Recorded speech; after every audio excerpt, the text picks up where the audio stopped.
Благодарам, подпредседателке, почитувани колеги пратеници. Денес ја продолжуваме дебатата по предлог законот за изменување и дополнување на законот за прекршоци како иницијатива на пратениците од пратеничките групи на Социјалдемократскиот сојуз на Македонија, Новата социјалдемократска партија и Партијата за европска иднина, со кој бараме интервенции во санкционата политика и двојно намалување на глобите и казните. Ова воедно, почитувани колеги, се и барања на бизнис заедницата и на двете стопански комори, кои на повеќе наврати реагира на престрогата, ригорозна политика на санкционирање. Со намалувањето на казните, ќе ги растретиме фирмите, ќе му дозволиме на бизнисот да диши, а од притисок од превисоките казни ќе ги растеретиме и граѓаните на Република Македонија.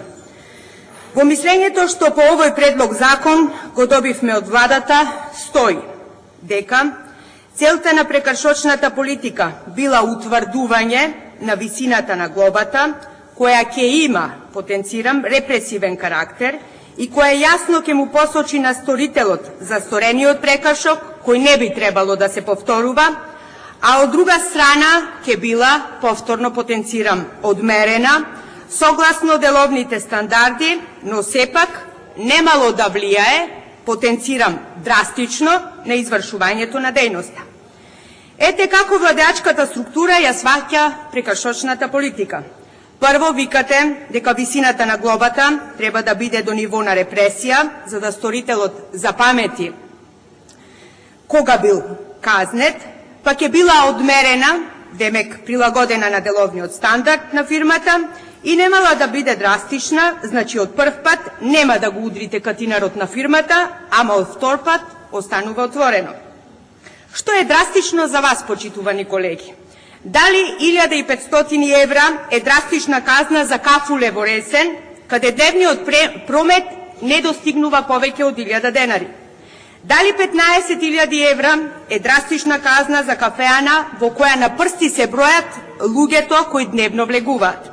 Дали овие казни се прилагодени на деловните стандарди? Но за ова ќе зборувам малку подоцна.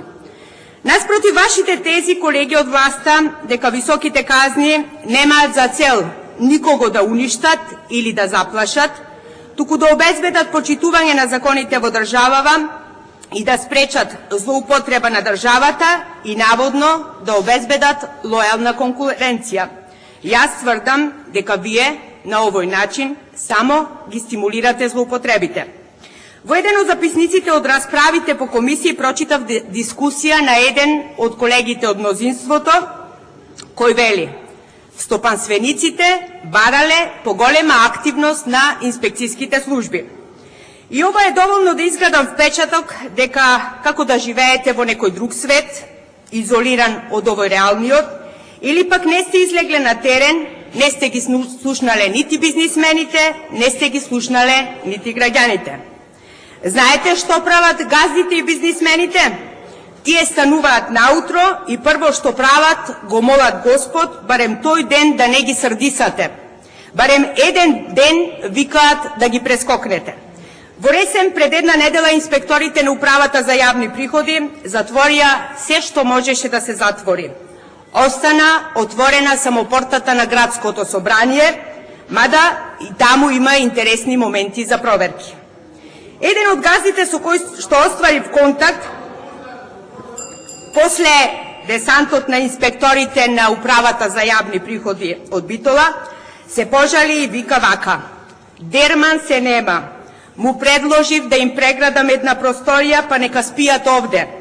Нека работаат, само нека ме остават да работам, зашто пола од работното време го поминувам објаснувајки се со нив.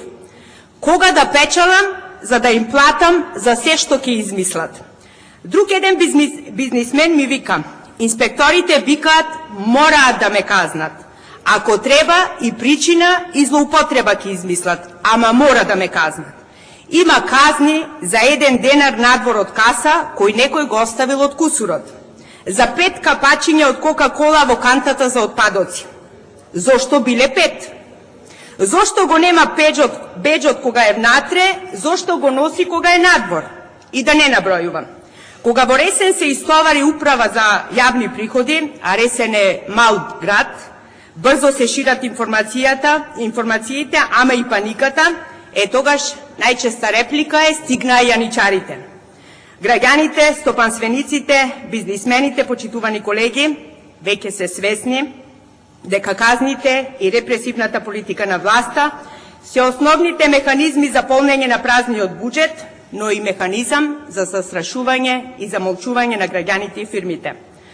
Во контекст на тоа ќе спомнам дека минатата година државата собрала 70 милиони евра по основ на изречени прекршоци и глоби, а годинашниот буџет има многу повисок износ на проектирани приходи по овој основ. Во услови на светска економска криза, која толку многу милувате да ја споменувате кога треба да се правдате за лошата слика во економијата и за нискиот животен стандард, истата ја занамерувате во делот кога треба да казнувате.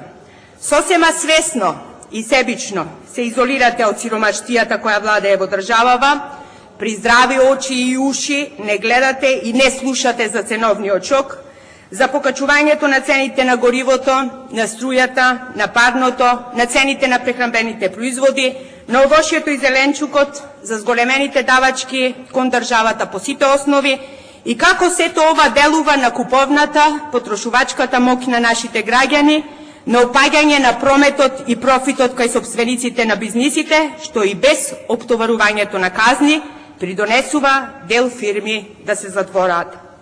Наместо да ги ублажите последиците од ценовните удари, вие го стимулирате пропаѓањето на фирмите со енормно високите казни. Инспекциите, одамна почитувани колеги, ја напуштија превентивната улога, денес тие се само маша на власта, органи за гола репресија.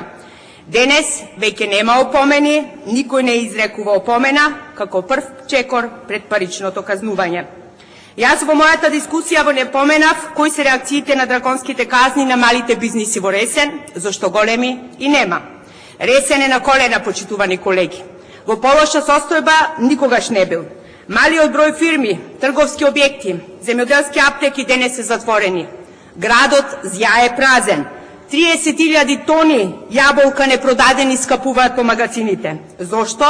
Затоа што на своите екскурзии по светот владата никаде не го спомена преспанското јаболко. Затоа, почитувани колеги, поддржете го овој предлог закон и оставете го Ресен и Преспа да живеат, да не ни бегаат луѓето по светот, или пак озаконете го рекетот, зашто високиве казни кои ги претежирате личат на рекет, а УЈАП нека биде носител на активноста. И не продавајте магла веќе од типот, осмалете се, направете го првиот чекор, или пак ова реклама, преформулирајте ја со додавката, направете го првиот чекор, ама на вториот УЈАП ќе ви стави сопка. Двојното намалување на паричните казни беше едно од предизборните ветувања на Социјалдемократскиот сојуз на Македонија, ама СДСМ обстојува на своите ветувања, за разлика од ВМРО ДПМН, која едно мисли, друго зборува, трето прави. За крај, некој од претходните дискутанти набројува зашто се народот треба да плаќа казни во ова држава.